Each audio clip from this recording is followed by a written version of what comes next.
So I'm back, and yes, I'm still wearing my Tuskegee Airman shirt, but I wanted to shout out somebody that he works heavily with, and that is the creator of The Search for Sadiq, which is a fantastic African-American comic book strip. I will leave the information down below. The creator's name is Greg. He has fantastic work. The line work for this particular cover is done by Marcus Visual, same person for my Tuskegee Airmen. So I just wanted to give him a special shout out for this video because Black comics are not something that are very heavily publicized, and I just feel like we need to shout each other out better. So I just wanted to shout out another comic booker. He's actually a fantastic writer. It's the Burnham series, The Search for Sadiq, #1. And yes, I treat this like a legit first edition. So I've actually already read it, and I've just put it back in the plastic because one day this is going to be worth something. I know it. But today, we are here to talk about the books that I read in December and January, and possibly discuss some books that I plan on reading in February. So November, December, and January have been very slow reading months for me. I have been super focused on business related things, so it's been very hard for me to sit down and open a book. So I have been truly struggling. Not struggling, it's just that it's just been hard to read. So I do have the desire to read more right now. So because of that, I just figured it's now a good time to talk about these things. So let's see. I read one book in December. So obviously one of my most anticipated reads of 2019 was Children of Virtue and Vengeance. I've actually done an entire video about how I feel about this book. Click the card up there if you want to check out the full review. But basically it's gonna be interesting to see how the third book comes out. I'm not losing faith in Tommy by no means. I just felt a lot of WTF moments while reading the book. So I think I gave the book a 4. It was definitely not the same level of euphoria and happiness that I felt reading book 1. Book 1, I could not put that mug down. This one, it just gave me so much anxiety, and I was annoyed with the characters, and I just felt a little confused by some of the decisions that Tommy made for the way the story to go. So we'll check my review out, and we'll definitely talk more about this when the third book comes out. So my nonfiction book read of January was Crushing It by Gary V. Vaynerchuk. I don't know how to say his last name. I loved this book. This is the book that I read with the eBrand Club, because I'm part of Aaron on Demand's Facebook ebook thing. Highly recommended if you're trying to build a business. It's just a bunch of people sharing ideas and encouraging each other. Highly recommend it. But this book has really inspired me.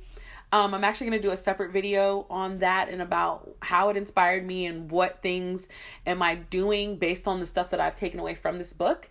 If you are a person looking to build your business or even build your social media presence, I highly recommend this book. I actually had recommended more on audiobook because I started reading it, and then somebody told me that the audiobook gets updated regularly. So you get these extra little he reads it himself and he adds little tidbits and stuff in there that's not in the book. And I don't know, he just sounds so passionate that every time I read a chapter, I felt immediately inspired to think about that chapter and how is that chapter applying to me and my business. So I highly recommend this book. I'm not going to talk too much about it because there's literally going to be a whole other video, and I really don't know how long that video is going to be, so I'm going to spare you for the first moment. So the last book that I read in January is We Hunt the Flame by Hafsa Fazil. Now, I got this book in an owl crate last year. I also decided to read it because my lovely friend Stop and Smell the Pages, aka Amber, aka my fantastic candle making love. I love her to death. She and I share a lot of favorite books. So I figured, obviously, I have to read We Hunt the Flame so that I can see if I like it too. And I do not. I will say that now that I read the book, Nazir does kind of look like a zaddy now. I wasn't really feeling him before, but the description of Nazir in the book, I'm like, okay, zaddy. Ow. But Saphira, I was just like, okay, sis, I guess you pretty, I guess. Nothing about you really strikes me, but to each his own. So, this book is about a girl named Saphira.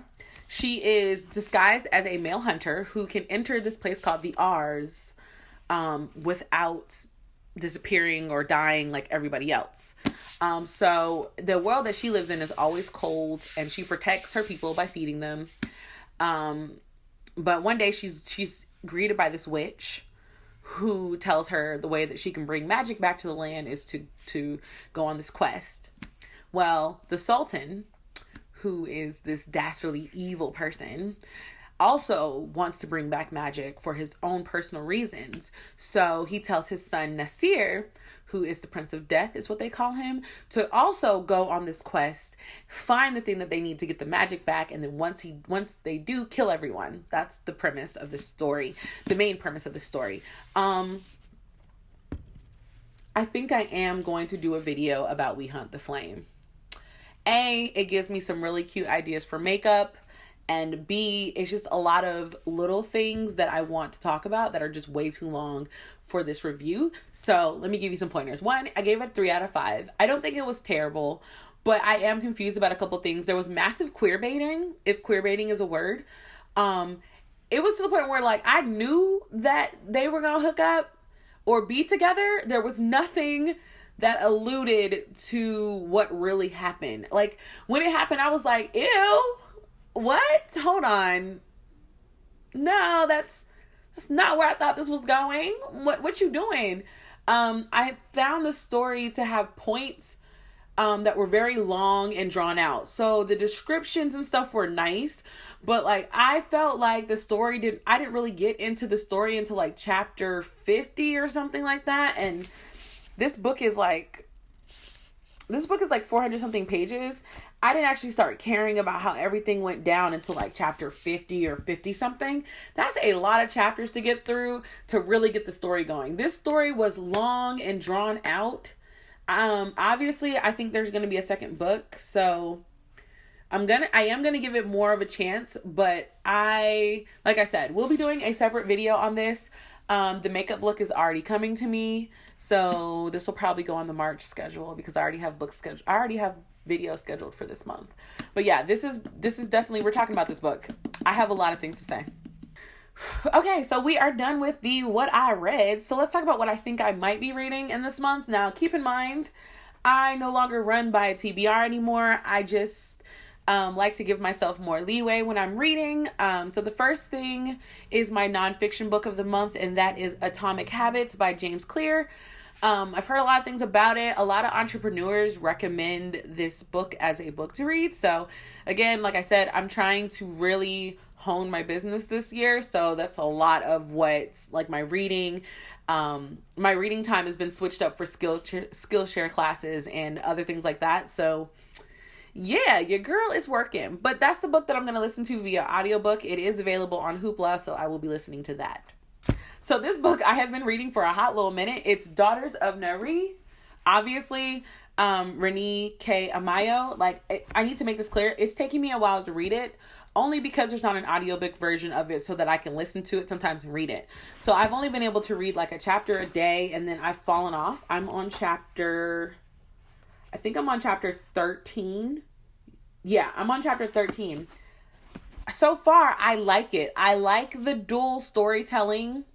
I actually like the fact that almost immediately you are seeing a difference in a very strong difference in personality between the two sisters who don't know they're sisters. We know they're sisters because that's why they're called Daughters of Nari, but it's very, I don't know how to explain it. Like, I'm enjoying it. It's moving at the right pace. I don't feel like it's too descriptive. I feel like we're actually making strides. But hopefully I get finished with this book because I have Gods of Jade and Shadow to finally get to. I have like a list of books that I planned on reading last year that I could not get to.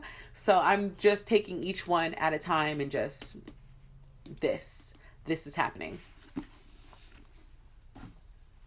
3, 2, 1. Next book that I plan on reading in February is Riot Baby by Tochi Onyebuchi. If you guys watched the War Girls live that I did with Onyx Reads, again, lovely person. That was the first time that I'd ever done a book chat outside of the book club. we're both still elated off of War Girls and the fact that there's a second one coming. But I did pick up Riot Baby. It's surprisingly way shorter than I thought it was going to be. I don't know. I thought it was going to be longer. It's short and it's small. So, basically, it says, Ella has a thing. She sees a classmate grow up to become a caring nurse. A neighbor's son murdered in a drive-by shooting. Things that haven't happened yet. Kev, born while Los Angeles burned around them, wants to protect his sister from a power that could destroy her. But when Kev is incarcerated, Ella must decide what it means to watch her brother suffer while holding the ability to wreck cities in her hands. Rooted in the hope that can live in anger, Riot Baby is as much of an intimate family story as a global dystopian narrative. It burns fearlessly towards revolution and has quietly devastating things to say about love, fury, and the Black American experience. Ella and Kev are both shockingly human and immeasurably powerful. Their childhoods are defined and destroyed by racism. Their futures might alter the world. So, I know I said no Black trauma, but Tochi Onyebuchi is on my auto-buy list. So, whatever he makes, I'm buying. Because he needs to be loved more by the world, and he's not. 2, it doesn't sound like Black trauma. It sounds like, for once, even with the trauma they might be experiencing, they have power. So, I don't know. I feel like that's the kind of vibe of message that I'm going to get from this book. I'm very excited to read this one. I feel like I'm going to get my whole life. So, if this happens, we might have to have like a separate chat about this book, because like reading that already gives me like chills. So, yeah, this one. So, the last book that I plan on starting is Black Girl Unlimited by Echo Brown. For those who don't know, this is the first quarter book chosen for a Seat at the Table book club. If you don't know, follow us on Instagram to Always Stay Put, or our Goodreads, which I always leave down below in the links. So, this story is actually about a Black girl wizard. Like, when I picked this book for the group, because yes, I did pick it, that was literally what drew me. A Black girl wizard. The first freaking line on this thing says, Echo Brown is a wizard from the east side of Cleveland, where apartments are small and parents suffer from addictions to the White Rocks. I'm not digging the White Rocks thing, but if we're talking about the gentrification and the way that the government implemented drugs and stuff into our communities to further prove their whole criminal thing, I'm not going to rant, but needless to say, I'm intrigued. This is for the book club, so I'm going to have to like read it and like take notes. So this book is actually going to be tabbed up. I am looking for those clear tabs, man. Those clear tabs that y'all been talking about on Twitter that half of BookTube feels like you're attacking them for because they're too sensitive, and the other half who's buying them, like, drop the links, sis, bro, them, anybody, drop the links. I need those transparent book notes, because I don't want to write in my, I'm a person that doesn't like to write in my book. To each his own. So when I saw that, that's the perfect medium. And I need to take notes, because this live we will not be talking about this book until the end of March. And I want to keep it fresh, and I want to write down real thoughts and really make this conversation engaging. So yeah.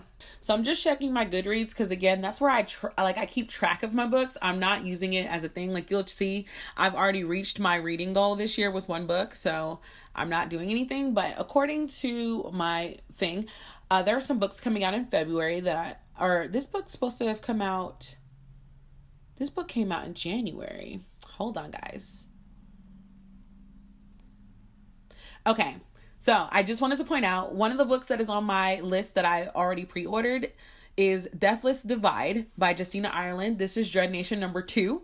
We've been waiting 2 years for Dread Nation's second part, so I'm very, very excited about Dread Nation. I might listen to Dread Nation on audiobook if after I finish Atomic Habits, I might quickly shift to that, because I really want, I'm so ready for Deathless Divide, y'all. Y'all might see me talking about it on Twitter. Also, don't follow me on Twitter if you're weak-minded or if you got a brittle spirit. I'm kind of ridiculous on Twitter, just letting you know. Also, The Circle of Shadows book 2, apparently that comes out in February as well.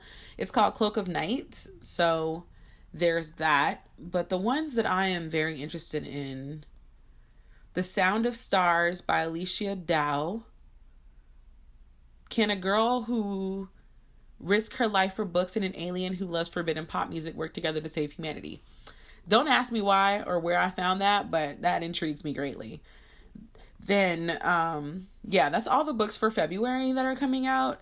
My question to you guys is, what books are you reading? Do you have any books that are coming out in February that you're looking forward to reading? Are you getting them from the library, audiobook? How are you doing this? So let me know down below in the comments section. Until then, thank you guys so much for checking out my channel. If you have subscribed, thank you so much. And if you haven't, go ahead and hit that subscribe button and hit that notification button so that you can always be notified of when I'm back to bug you guys. Until the next time, guys. Bye.